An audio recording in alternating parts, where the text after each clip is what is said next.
know everyone is excited about Onaija's situation in Pakistan, but I wanted to touch on something deeper, which, of course, something that she faced. I want to touch on the aspect of rejection in this post in regards to her.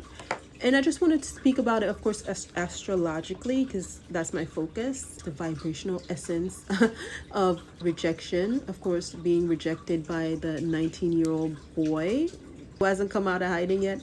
But I wanted to talk about that aspect of the situation. And there's another creator on here that also talks about rejection to some degree. And hopefully I'll tie it back into that, or I'll come back to that, because I feel like rejection is such a hot topic.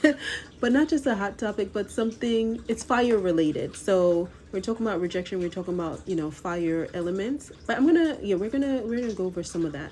So of course rejection stings, it hurts. If you've ever been rejected, you know how that feels, right?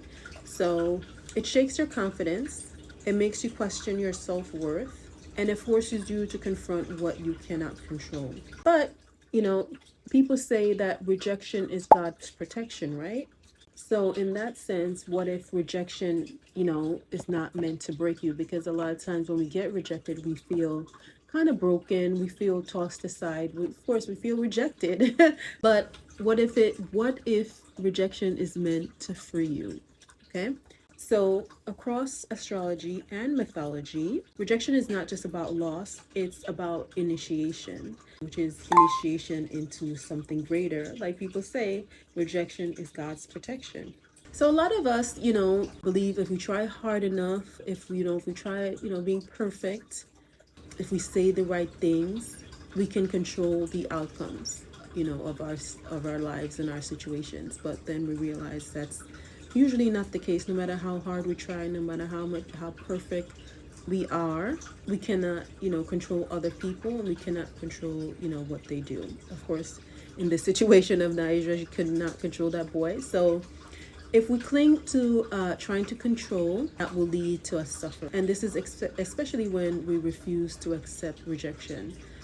It kind of makes us suffer because we're suffering in our head, going over and over about, why we're rejected, what can we do better, what can we not do better, or whatever. 3 myths that goes with rejection: Echo and Narcissus, Apollo and Cassandra, Persephone and Hades. Those 3 myths talks about rejection. And also Chiron is another myth that talks about rejection.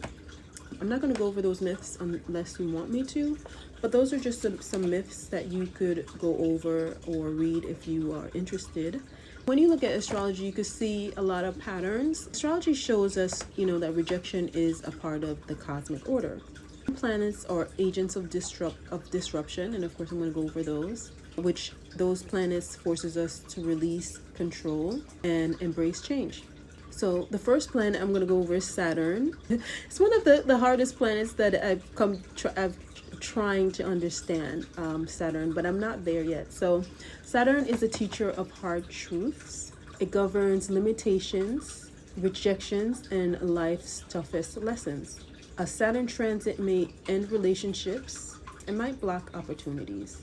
And this is not to punish you, but to clear the things in your life that's misaligned. Now, the other planet is Pluto. Pluto is the destroyer and rebuilder, and of course we have Pluto in Aquarius. Pluto's energy is ruthless. It strips away illusions. It removes toxic attachments, and Pluto forces deep transformation. If Pluto hits your Venus, your love may die. That's really how Pluto operates. If it's in your midheaven, or if it's transiting your midheaven, your career might crumble. The essence of Pluto is that it doesn't destroy without building something stronger. Uranus is the breaker of chains. Uranus rules over sudden, unexpected rejection that frees you. So if you have a job or a relationship that disappears under a Uranus transit, that means that it wasn't meant for you. So one of the key lessons about rejection is that it's never random.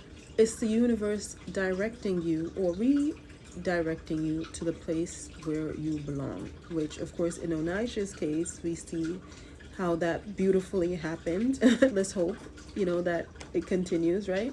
So rejection is a initiation. And instead of resisting rejection, right, you should ask yourself, what is it teaching me? What illusions am I forced to let go of? And how is it setting you free or setting me free?